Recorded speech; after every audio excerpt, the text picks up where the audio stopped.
Hey guys, welcome back to the channel. Today I'm going to talk about deadlift.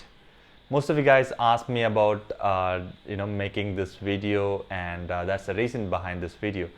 Hope you guys watch the entire video and learn from it. If you're new to the channel, hit the subscribe button. I'm Samson. I'm a certified trainer and a specialist in sports nutrition. Let's get into this video.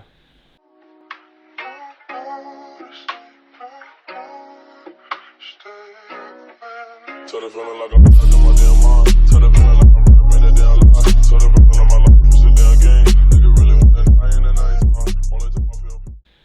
There are plenty of deadlift styles. Today we're going to talk about only one, which is the conventional deadlift. Deadlift is a hip hinge movement, which is one of the primary movements which anybody should be able to perform without any pain in order to be considered as fit. When you perform a hip hinge movement, there are two things happens, which is a hip extension and hip flexion. Hip hinge is the basics of a deadlift movement. Deadlift movement is also a two joint movement, which means when you perform a deadlift, simultaneously two joints, which is your hip and your knee extension happens. Hip extension happens with the help of your hamstring and gluteus, and knee extension happens through your quadriceps. Also, the spinal erectors will be taxed to a more significant degree with the conventional deadlift, as they perform a stronger isometric spinal extension contraction, lats, traps and levator scapulae being the stabilizers. Now that we are done talking about the movements and the muscles involved, let's talk about how to program it into your workouts. Deadlift must be performed with proper technique and relatively heavy. So if your goal is to build strength, I would suggest 1 to 5 reps. And if your goal is hypertrophy, you should aim for anywhere between 5 to 10 reps. So you should choose a weight accordingly where you can perform that many reps alone. No light weights where you can perform 20-25 reps. And also it should be done, deadlift should be done once a week or twice a week if you're an advanced lifter, because it's very taxing physically and mentally as well. Now let's talk about how to perform the deadlift. Stand close to the bar, foot placement little closer than shoulder width apart, hands outside the knees, toes pointing straight. This should be the look when you are initiating the movement. To take your grip by setting your hips back out, and once you can't move out anymore, allows your knee to come forward slightly to reach the bar. Hands straight, shoulder width and alternate grips are advisable.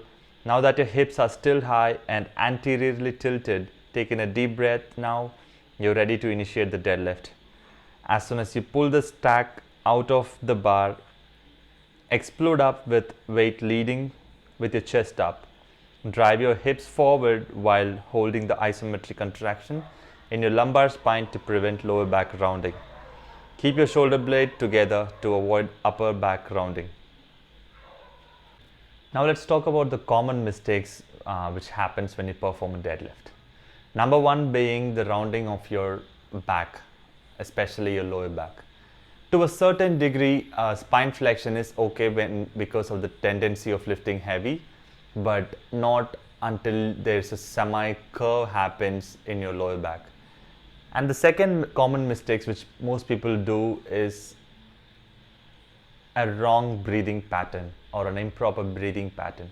Breathing is very important, especially when you're lifting heavy deadlift or the squat movement, because you need to fill your gut with air so that it can act as an lifting belt with your abdomen walls. And the third one being extensive lifting on the lockout position. I see most of the people when they're finishing up a deadlift, they try to hyperextend their back and lock out that movement, which is very wrong, and you're not supposed to do that. Now let's see how to fix these mistakes. First of all, you need to warm up your hamstring and glutes well, which must include a dynamic stretching, foam rolling, and good mobility work on your hamstring and glutes. And next thing you need to focus on is to train your hip hinge movement properly without the weights. That will help you fixing the lower back rounding, which is the most common mistake that happens when you perform a deadlift. If you have a good hamstring and glute activation, and if you have mastered the hip hinge movement, deadlift will be a piece of cake. Taking a deep breath before initiating the lift and keeping the air in the gut will make you feel stronger during the lift. Once you stand tall with chest up, you can work your way down, no need to hyperextend your back. These things will fix the most basic errors happens during the deadlift. Hope you guys enjoyed this video and learned from it. Train smarter. Hit the like button and the subscribe button to see the future videos, and I'll see you guys in the next one. Peace.